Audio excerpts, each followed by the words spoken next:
नमस्कार, मैं Dinesh Kumar. Arms online class में आपका स्वागत है। हमारा टॉपिक चल रहा था प्राथमिक व्यवसाय, जिसमें से हमने फर्स्ट पार्ट में आखेट के बारे में, संग्रहण के बारे में, मछली पकड़ना और पशुचारण, इन चार के बारे में है वो अध्ययन किया था। आज हम देखेंगे पांचवा हमारा कृषि के बारे में। तो चलते हैं हम हमारे टॉपिक के ऊपर। कृषि प्राथमिक स्तर की आर्थिक क्रियाओं में कृषि का एक बहुत महत्वपूर्ण योगदान है वो माना जाता है। ये सबसे अधिक प्रचलित व्यवसाय है वो है सबसे अधिक प्रचलित व्यवसाय कौन सा है? कृषि को माना जाता है। कृषि ने मनुष्य को स्थायी आवास की सुविधा भी प्रदान की है। विश्व के भोजन के मुख्य स्रोत विश्व के भोजन के मुख्य स्रोत कृषि द्वारा भोजन की लगभग 71% आवश्यकता है वो पूरी है वो होने लगी। विकासशील देशों में कृषि प्रमुख व्यवसाय है वो माना जाता है। तो कृषि के अंतर्गत सबसे पहले हम देख लेते हैं, कृषि है वो मुख्य रूप से 9 भागों के अंतर्गत विभाजित है वो की गई है। सबसे पहला है स्थानांतरण कृषि।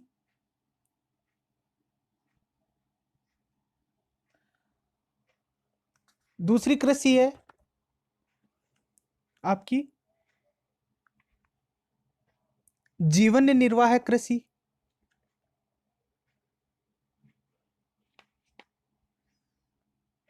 जीवन निर्वाह।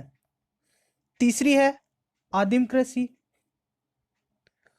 चौथी है विस्तृत वाणिज्य अनाज कृषि। पांचवी है बागाती कृषि। छठी है मिश्रित कृषि। सातवीं है दुग्ध कृषि। और आठवीं है ट्रक कृषि। और नौवीं है फलोधान कृषि। इस प्रकार से कृषि को है वो बांटा जाता है। तो सबसे पहले कृषि के अंतर्गत हम स्थानांतरण कृषि को है देखते हैं। स्थानांतरण कृषि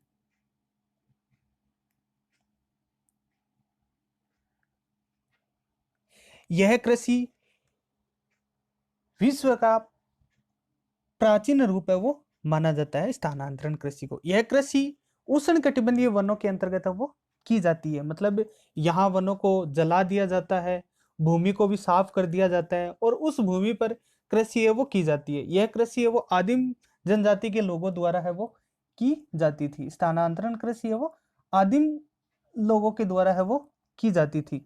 जिसका इसकी मुख्य विशेषता ही है वो है, इसमें पहला तो है कि खेतों का आकार है वो बहुत ही छोटा है वो होता है। दूसरा पॉइंट है इसके अंतर्गत कि मतलब स्थानांतरण कृषि को बोने के लिए या फिर स्थानांतरण कृषि करने के लिए प्रमुख रूप से औजार के रूप में, जैसे मान लो है वो लकड़ी को काम में लेते थे, कुदाली को काम में लेते थे, फावड़े को काम में लेते थे, है वो अनेक प्रकार से वो काम में लेते थे और फिर बाद में इस कृषि को वो करते थे।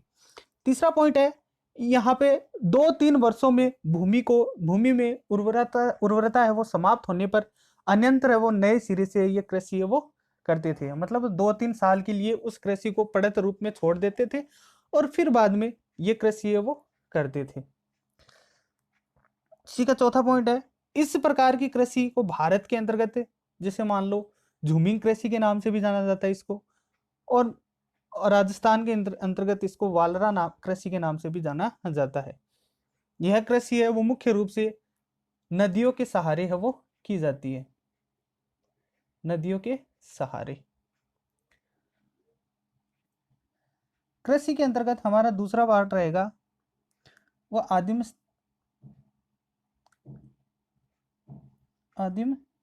स्थायी कृषि।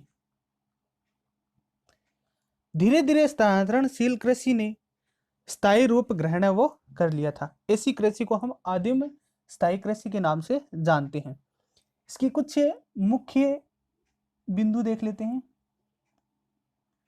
मुख्य बिंदु आदि में स्थायी कृषि के कुछ मुख्य बिंदु है, देख लेते हैं। सबसे पहला बिंदु रहेगा इसमें कि भूमि को साफ करके मिट्टी को ये लोग क्या बनाते थे, उर्वरक बनाते थे खेतों के लिए, मतलब वो खेतों के अंतर्गत काम में लेते थे।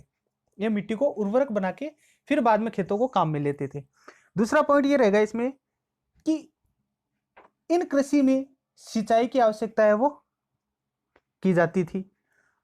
तीसरा पॉइंट रहेगा उत्पादन के अंतर्गत वृद्धि होने के कारण ये लोग अन्य व्यवसाय के रूप में भी अन्य व्यवसाय भी करते थे। मान लो पशुओं को चराना आदि कई अन्य प्रकार के कार्य है वो करते थे।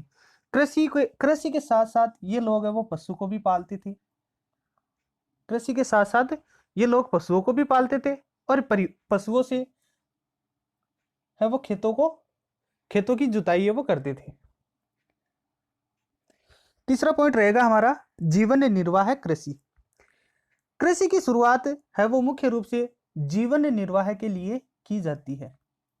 जीवन निर्वाह कृषि, इसकी शुरुआत है वो मुख्य रूप से जीवन निर्वाह के लिए की जाती है, परंतु यह कृषकों के लिए रोजगार का एक प्रमुख यानी किसानों के लिए रोजगार का एक प्रमुख साधन है वो माना जाता है।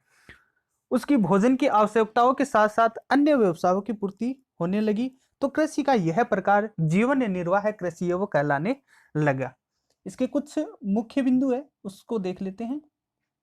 यह परीक्षा की दृष्टि से बहुत ही महत्वपूर्ण टॉपिक है वो माना जाता है। क्यों? क्योंकि इसमें से परीक्षा के अंदर है वो पूछा जाता है। इसके अंतर्गत पहला रहेगा कि यह कृषि का स्थायी रूप माना जाता है। दूसरा पॉइंट रहेगा कृषि भूमि पर जनसंख्या के दबाव के कारण भूमि का गहनता से उपयोग है वो होता है। तीसरा पॉइंट रहेगा कृषि की गहनता इतनी है कि वर्ष में 2 या 3 फसलें है वो उत्पादन है वो की जाती है। चौथा पॉइंट रहेगा इसका भूजोतों का आकार है वो छितरे हुए, भूजोतों का आकार है वो छितरे हुए है वो होते हैं इस तरीके से।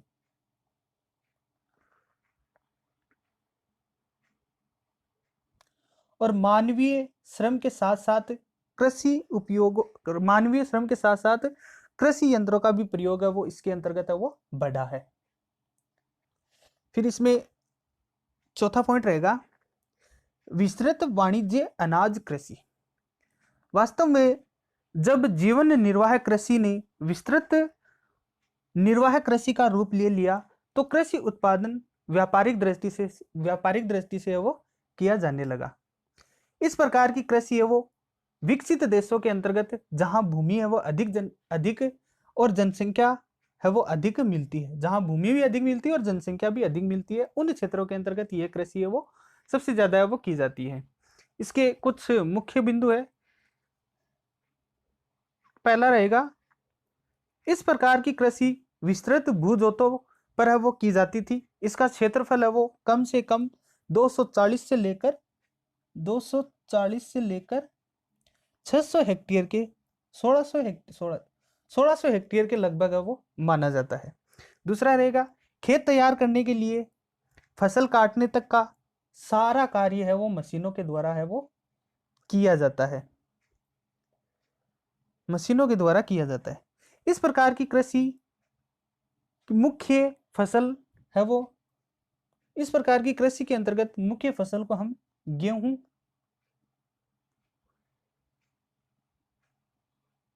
को है वो माना जाता है। तिलहन, गेहूं, जई, राई आदि कई फसलों को है वो माना जाता है। और इसके अंतर्गत मानवीय श्रम का भी उपयोग है वो होता है। प्रति हेक्टेयर उपज कम तथा प्रति व्यक्ति उपज अधिक है वो होती है। पांचवा रहेगा बागाती कृषि। पांचवा पॉइंट है हमारा बागाती कृषि। इस प्रकार की वाणिज्य कृषि का विकास वो उष्ण कटिबंधीय क्षेत्रों के अंतर्गत है वो यूरोपियन लोगों के द्वारा है वो किया जाता था। इसका मुख्य उद्देश्य है वो यूरोपियन देशों को वे जरूरतमंद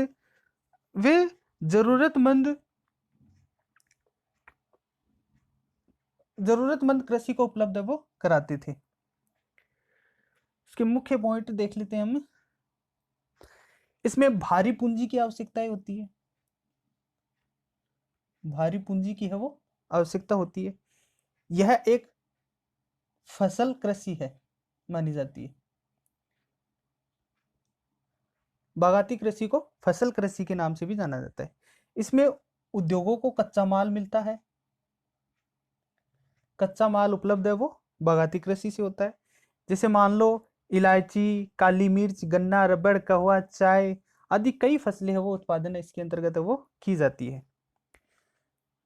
इसमें बहुत बड़ी संख्या में श्रमिकों की आवश्यकताएं होती है, मजदूर या फिर श्रमिकों की आवश्यकताएं वो होती है। तो आज के लिए सिर्फ इतना ही, मिलते हैं नेक्स्ट वीडियो में जो हमारी कृषि बच गई है उनके साथ। तब तक के लिए जय हिंद, जय भारत।